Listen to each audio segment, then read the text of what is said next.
Estamos en comunicación con una persona que ha estudiado economía, es doctor en economía, es catedrático de estructura económica y él vive en Barcelona y es catedrático de la Universidad Ramon Llull en estructura económica y es el doctor Santiago Niño Becerra. ¿Qué tal, Santiago? Marcelo Aymar lo saluda, ¿cómo le va?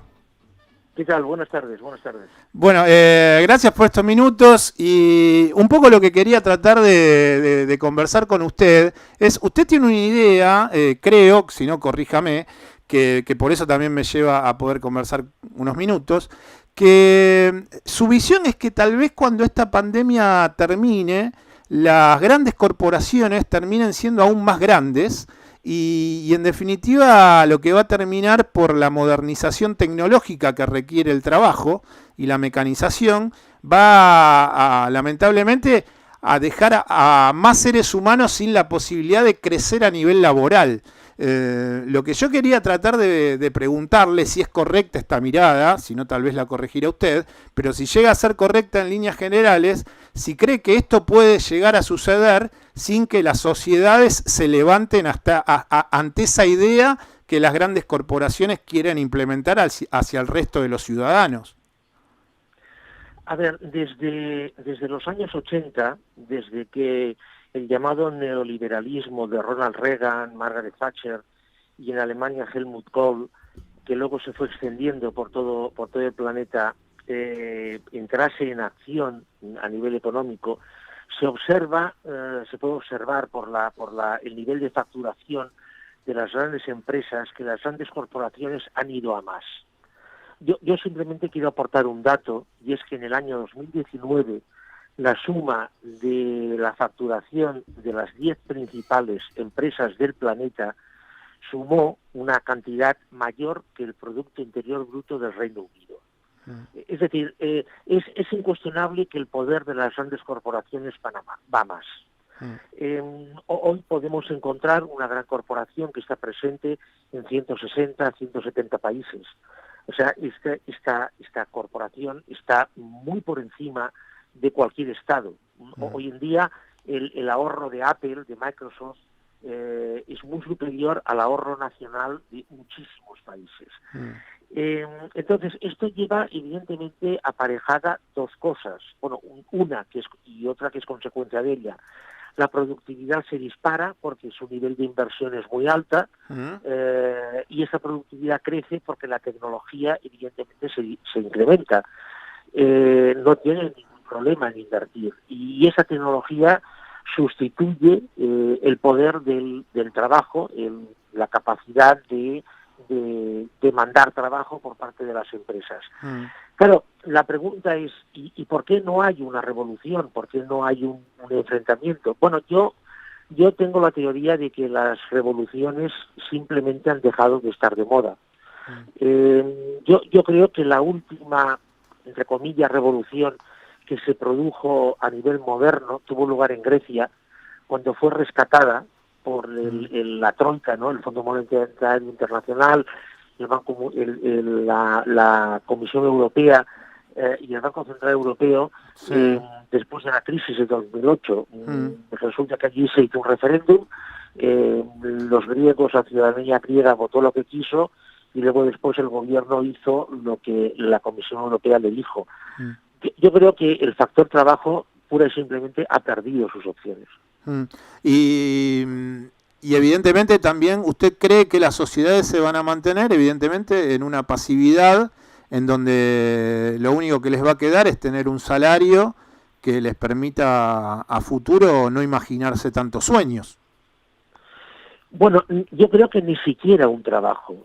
Yo creo que una renta básica. Es decir,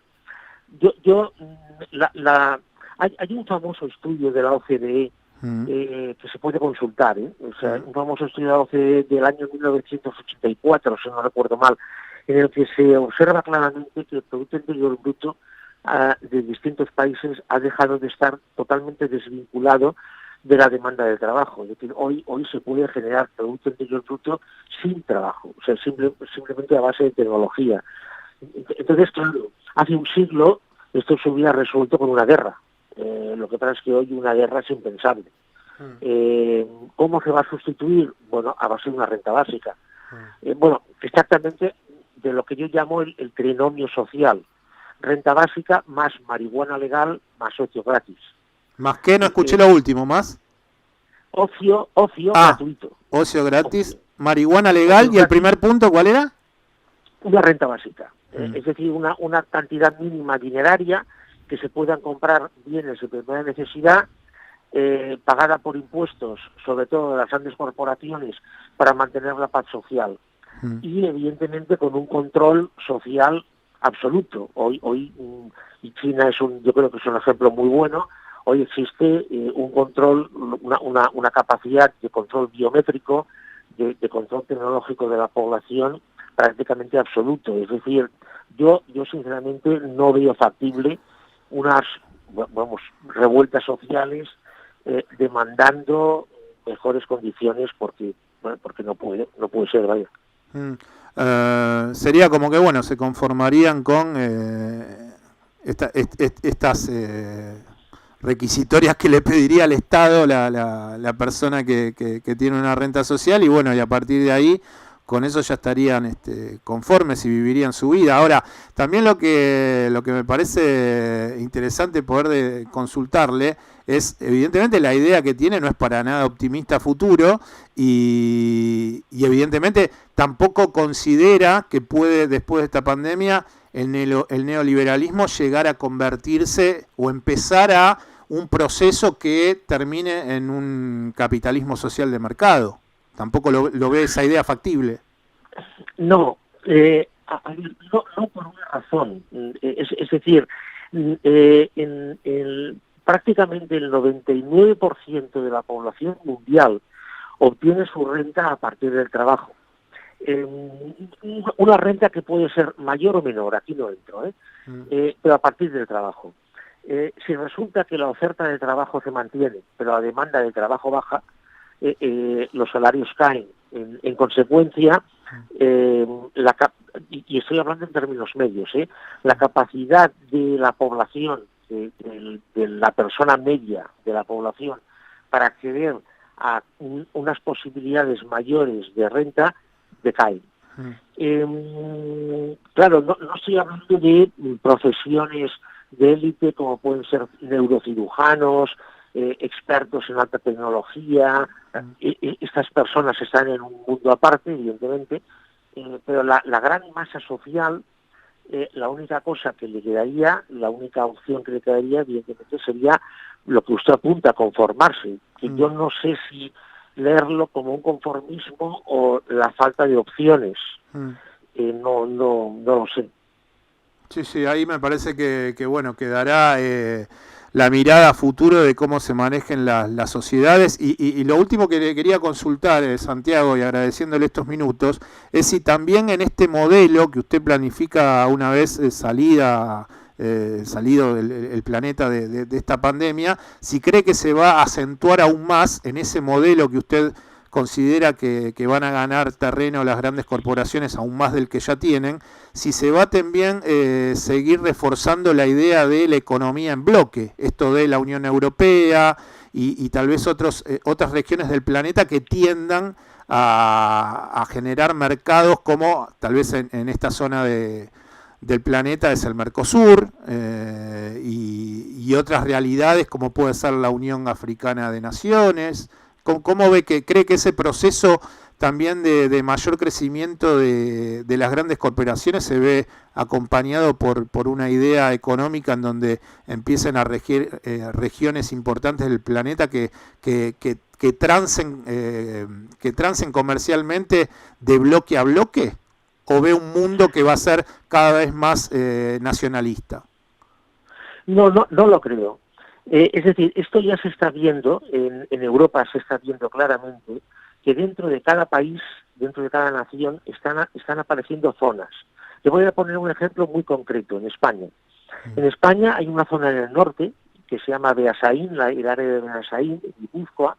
Es una zona que es un clúster ferroviario muy potente, uno de los más potentes de Europa. La tasa de paro es del 2%, de hecho es menor del 2%. Sin embargo, en Cádiz, en el sur, una zona realmente muy pobre, el desempleo supera el 45%. Esto en España, ¿eh? Claro. Y la distancia entre esa zona de Beasaín y de Cádiz es de menos de 1.000 kilómetros. En Alemania podemos encontrar zonas en las que la tasa de paro ronda el 2-3% y zonas en las que ronda el 20%. En Bélgica, que es un país muy pequeño. ¿Usted considera, en definitivo, usted considera que las zonas que sean semejantes en la prosperidad económica van a tender a unirse y van también a segmentar esas zonas, los niveles de riqueza o los niveles de pobreza, más profundos o de mayor bonanza? Sí, yo creo que tendremos alguna economía de clústeres, de zonas en las que estas zonas que tienen una proyección se van a unir en redes y el resto pues quedarán bastante al margen de este proceso. En Estados Unidos también se ve de una forma clarísima que hay 3 zonas claramente diferenciadas, ¿no? Yo creo que el bloque Unión Europea, Mercosur, yo creo que esta es una idea de finales del siglo XX, pero no es de lo que está viniendo ahora. Con lo cual, claro, esto incluso va a acabar poniendo, creo, en tela de juicio el concepto de Estado. Claro. Porque si resulta que usted tiene un Estado constituido con su constitución, etcétera, etcétera, pero que tiene 3 zonas que totalmente distintas, al final pues va a haber un problema. En Italia, por ejemplo, esto se ve clarísimo.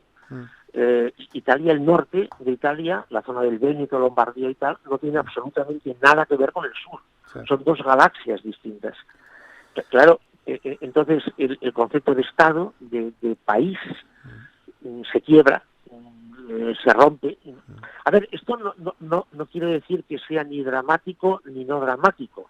El concepto de Estado nace en el siglo XIV, va evolucionando, llega un momento en el que la tecnología y la evolución económica lo supera y entonces tiene que pasar a otra cosa.